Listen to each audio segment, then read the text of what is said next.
வணக்கம். நம்ம இன்னைக்கு ஏத்தங்காய் சிப்ஸ் எப்படி பண்ணுறதுன்னு பார்ப்போம். முதல்ல அதுக்கு தேங்காய் எண்ணெயை ஊற்றி காய வச்சுக்கோங்க.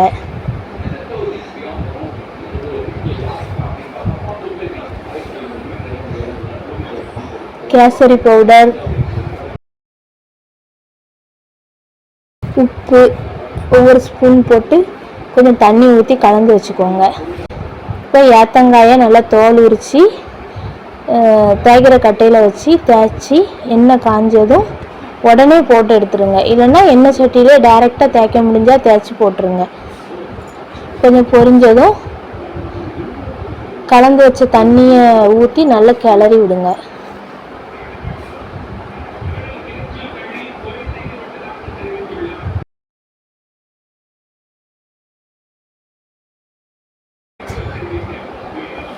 பொரிஞ்சதும் ஒரு பாத்திரத்தில் எடுத்து வச்சுக்கோங்க. இப்போ சிப்ஸ் ரெடி.